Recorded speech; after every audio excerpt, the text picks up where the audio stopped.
नमस्कार। देश और दुनिया की तमाम फटाफट खबरों में आपका स्वागत है। खबरों के लिए आपसे निवेदन कि यदि आपने हमारे चैनल को सब्सक्राइब नहीं किया है तो कृपया करके आपके अपने चैनल को सब्सक्राइब करना ना भूलें।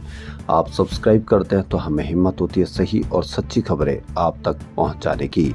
तो क्या है आज की बड़ी खबर? जी हां, हमारा फुल सपोर्ट। पहलगाम आतंकी हमले पर राहुल गांधी ने अमित शाह और उमर अब्दुल्ला से की बातचीत। जी हां, जम्मू कश्मीर के पहलगाम में आतंकियों का कायराना हमले में मंगलवार को 26 लोगों से अधिक की जान चली गई।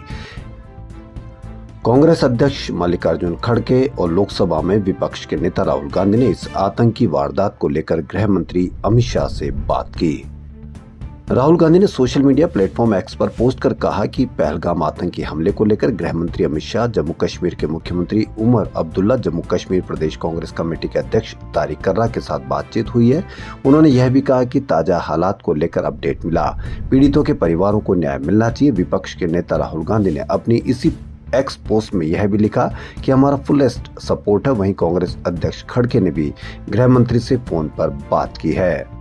राहुल गांधी ने आगे लिखा कि इस जघन्य हमले के दोषियों को सजा और निर्दोष पीड़ितों को न्याय मिलना चाहिए। सीमा पार से हुए इस हमले का मजबूत जवाब दिया जाना चाहिए। कश्मीर के पहलगाम में आतंकियों ने टूरिस्टों की जान ले ली, यही बात सबसे हैरान करने वाली है। जम्मू कश्मीर में सैकड़ों आतंकी हमले हुए लेकिन टूरिस्ट कभी टारगेट नहीं रहे। इसकी वजह थी कि कश्मीर घूमने आने वालों से ही कश्मीरियों के घर चलते हैं और आतंकी भी ये बात जानते हैं। टूरिस्ट अब कश्मीर छोड़ रहे, बुकिंग कैंसिल करवा रहे हैं। टूरिज्म इंडस्ट्री से जुड़े लोग यही सोच रहे हैं कि मुश्किल से पटरी पे आ रहा उनका कारोबार इस झटके से कैसे उभरेगा। हालांकि उनका कहना है कि हमें पता था कि ऐसी घटना के बाद ये होगा। आतंकियों की हरकत से हमें भी शर्मिंदगी हो रही है और पूरे कश्मीर में भी प्रदर्शन किए जा रहे हैं, लेकिन कहीं भी मीडिया पर इसकी कोई चर्चा आप देखने को नहीं मिलेगी।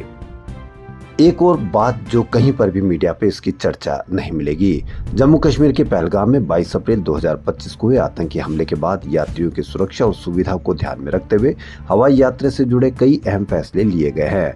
इस हमले में कई लोगों की जान चली गई, कई घायल हो गए, जिसके बाद श्रीनगर से उड़ानों की मांग बढ़ने के कारण हवाई किराया महंगा हो गया। हवाई किराया महंगा कैसे हुआ, क्यों हुआ, इसकी भी आप अवश्य कमेंट करके बताएं। साथ ही एयरलाइंस ने यात्रियों की सुविधा के लिए विशेष उड़ानें शुरू की है और टिकट कैंसिलेशन पर फुल रिफंड की घोषणा की है।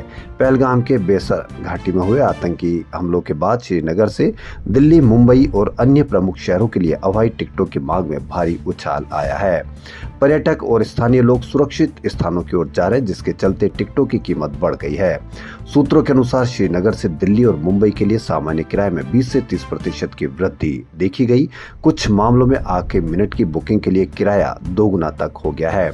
जो भी किराया दोगुना कर रहे हैं, क्या आप ऐसा मानते हैं कि उनके खिलाफ सख्त कार्रवाई की जानी चाहिए? एक तो वो मुसीबत में है, ऊपर से किराया दोगुना होना, कहां तक आप इसको उचित मानते हैं? वहीं सोशल मीडिया किस तरह से नफरत फैलाने में अभी भी कम नहीं है। एक ऐसे ही 22 अप्रैल को कश्मीर के पहलगाम में हुए आतंकी हमले में मौत हो गई कई लोगों की और 20 से ज्यादा घायल हो गए। हमले के बाद कई फोटो और वीडियो सोशल मीडिया पर वायरल किए जा रहे हैं, वो नहीं रहा, किए जा रहे हैं। ऐसा ही दुखद वीडियो सोशल मीडिया पर पहलगाम आतंकी हमले का बताकर शेयर किया जा रहा है। वीडियो की शुरुआत में एक दर्दनाक तस्वीर दिख रही है जिसमें खून में लथपथ लाश के सीने पर एक छोटा बच्चा बैठा हुआ है। वीडियो में आगे गाड़ी के भीतर उस बच्चे को रोते बिलखते देखा जा सकता है। इस दौरान वहां मौजूद लोग उसे शांत करने की कोशिश कर रहे हैं। इस वीडियो को एक्स पर कई यूजर्स ने पहलगाम आतंकी हमले से जोड़कर शेयर किया।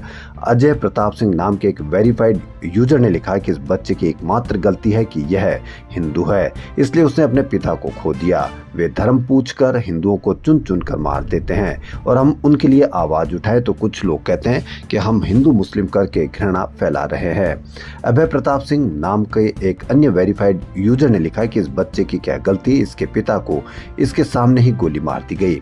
एक मासूम बच्चे के सामने उसके पिता का पैंट खोलकर चेक किया और इसलिए गोलियों से भून दिया गया क्योंकि वो हिंदू था। फिर भी कुछ लोग इसका जश्न मना रहे। मीडिया रिपोर्ट्स के अनुसार ये खबर या ये फोटो 1 जुलाई 2020 की घटना है। ये घटना कश्मीर घाटी के सोपोर की है, जब मस्जिद में छिपे आतंकी और सीआरपीएफ जवानों के बीच चल रही गोलीबारी में एक जवान शहीद और एक आम नागरिक की मौत हो गई थी।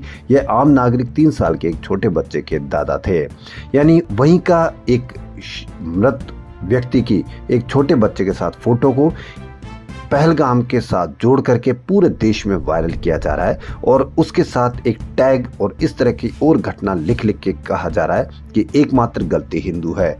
तो सभी से निवेदन है कि कृपया करके इस इतने दुखद समय पर, दुखद पहलू पर कम से कम राजनीति ना करें और कम से कम इस तरह की वीडियो फोटो वायरल ना करें, क्योंकि नैतिकता में आप सिर्फ ये सवाल कीजिए कि वहाँ हवाई किराया कैसे महंगा हो गया, वहाँ प्रश्न पूछिए कि कैसे ये घटना हो गई।